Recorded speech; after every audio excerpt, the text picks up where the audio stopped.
네, 이재명 대통령 취임 후 첫 성탄절이었는데요. 모든 국민의 일상에 온기와 희망이 닿기를 바란다라는 메시지를 내놨습니다. 어떤 의미로 보셨습니까? 예, 성탄절을 맞아서 이재명 대통령도 국민들에게 어떤 위로와 연대를 강조하는 메시지를 냈는데요.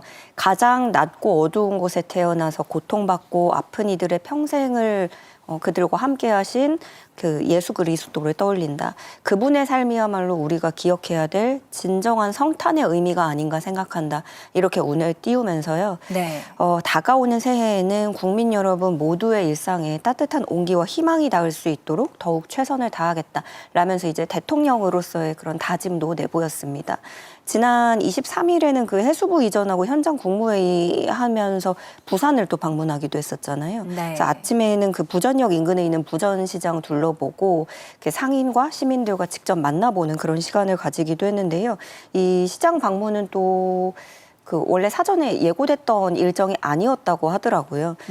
상인들하고 시민분들이 너무 이제 갑작스럽게 또 이렇게 만나게 됐으니까 박수치고 굉장히 반가워하셨는데 그 해수부가 아무래도 부산으로 이전하는 그런 큰 성과도 있었고 하다 보니까 부산에서 시민들이 더 그런 뜨거운 반응을 진심으로 많이 보여주셨던 것 같아요. 네. 그리고 상인분께서 대통령 돈 없다 이렇게 하시는 영상도 되게 화제가 되고 그랬었는데 그 이재명 대통령은 상인들에게 요즘 체감하는 경기가 어떤지 이런 민생 좀 둘러보고 호박고구마, 밤고구마 이런 것도 또 온누리 상품권과 현금으로 구매했다고 합니다.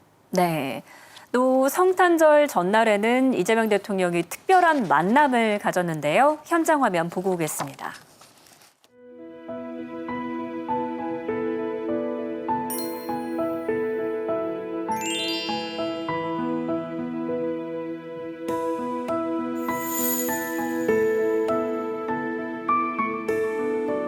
여러분 반갑습니다. 그런데 많이 힘드시죠? 사람의 생명은 귀한 것인데 소수라는 이유로 배제되거나 또는 불이익을 입거나 소외되면 안 되겠죠. 매번 크리스마스는 제가 선물을 챙기는 입장이 너무 큰 선물을 주신 것 같아서 너무 감격스럽고 감사합니다. 저희가 선물도 저도 준비를 했습니다. 저희 당원병 희망 쿠키인데요. 보통 아이들이 좋아하는 라면, 죄송합니다. 엄마들이 탄수화물이 적으면서도 맛있는 아이들이 좋아할 만한 음식들을 매 끼니마다 고민하고 개발하는 삶을 삽니다. 이 쿠키도 그렇게 탄생된 쿠키라서 저희는 희망 쿠키라고 이제 이야기를 하는데요. 저희 아이가 8번의 시술과 시술을 진행을 하는 동안 몸에는 정말 작은 몸에 구멍을 너무너무 많이 냈었거든요.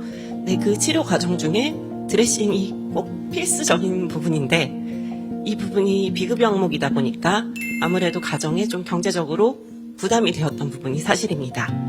오늘도 이 시간 이후 이곳 중입자치료센터에서 치료가 예정되어 있습니다. 희귀 질환을 가진 시민의 삶을 돌보기 위해 어떤 복지정책을 펼치실 계획인지 말씀해 주시면 감사하겠습니다. 너 어떡할래? 이렇게 물어보니까 갑자기 제가 숨이 콱 막혔어요. 모두가 절망하지 않고 희망을 갖고 함께 살아갈 수 있는 세상을 함께 만들어갈 수 있도록 최선을 다하겠습니다. 네, 자신을 간호하느라 희생한 부모의 이야기를 전한 학생의 이야기를 듣고는 숨이 콱 막힌다라고 표현을 했습니다. 소수라고 해서 소외되지 않도록 하겠다 이런 메시지를 전했어요. 네.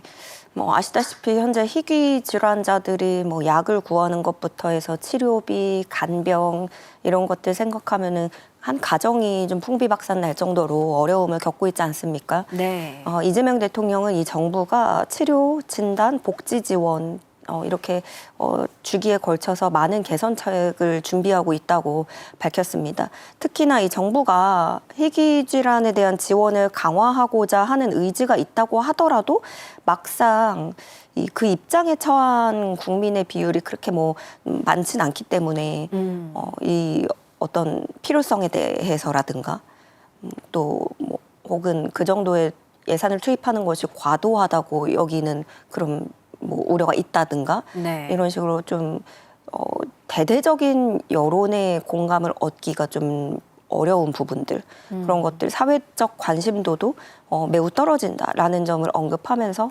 사회적 협의가 또 필요하다는 점을 거론하기도 했는데요. 또 다른 선진국들에 비해서 우리가 너무 조세 부담률이 낮은 부분도 그런 하나의 축으로 또 일조하는 그런 부분도 언급을 했습니다. 그러니까 뭐 지원을 늘리겠습니다 이렇게 뭐 약속만 하기보다는 결국에 현재 상태가 어떤지, 그래서 현실적인 문제가 어떤 게 있는지 이런 것들을 좀 솔직하게 가족들에게도 또 환자 가족들에게도 이렇게 좀 설명을 해주는 모습이 눈에 띄었고요.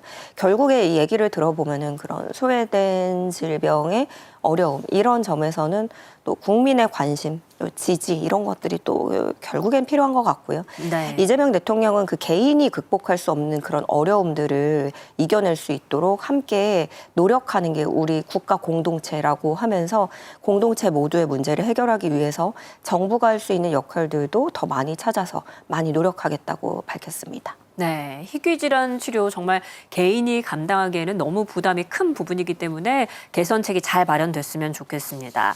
더불어 이재명 정부 들어 달라진 조치가 있는데 가습기 살균제 피해자 14년 만에 사회적 참사로 규정이 됐습니다. 네. 이게요, 무려 6천 명 가까운 피해자를 만들어낸 사건입니다. 네. 그것도 인정받지 못했던 분들도 많이 있고요. 그리고 이번에 이 뉴스가 나오면서 피해자가 피해 인정만 6천여 명 된다는 거에, 그리고 사망자가 수천 명 됐다는 거에 많은 분들이 이 정도 숫자였어? 하고 너무 놀라시더라고요. 네. 그 제품하고 폐 손상 사이의 인과관계가 처음으로 밝혀졌던 게 14년입니다. 14년 전. 근데 14년 만에 이제야 이런 결정이 나게 된 거고요. 예. 이번에 이 피해를 사회적 참사로 규정함으로써 이제 국무총리실의 배상심의위원회를 구성을 하게 되고요. 치료비와 위자료 등을 국가와 기업이 공동으로 부담하기로 했습니다. 심의기간에는 민사상 소멸시효를 중단을 해서 피해자들의 손해배상 청구권을 보다 강화해서 보장할 계획이고요. 생애주기별 피해자 지원 대책도 마련했습니다. 학생인 경우에 질병 결석 인정 사유를 더 확대를 하고 병역 의무를 이행할 때 보직을 또 배려해주는 그런 방식입니다. 치료비 선납 부담은 낮춰주고요. 대학 등록금도 일부 지원하는 방식도 거론되고 있습니다. 이걸 위해서는 재원이 필요한데 2021년 이후에 중단이 됐던 출연금 조성을 내년에 다시 시작하기로 했고요. 가습기 살균제 관련 기업들 사실 이 14년, 15년 지나면서 많이 잊혀졌어요. 네. 그런데 그 사이에 정말 수많은 책임 회피를 해왔습니다. 앞으로 이 가해 기업들에게는 분담금을 안 내면 지주사에게 책임을 묻는다든가 이런 식으로 안전장치를 마련하기로 했습니다. 네. 요즘에 어떤 뭐 기업의 책임 이런 것들 문제가 많이 되고 있는데 이 가습기 살균제에 대한 일도 국민 여러분께서 잊지 않고 계속 좀 관심을 많이 가져주셨으면 하는 바람입니다.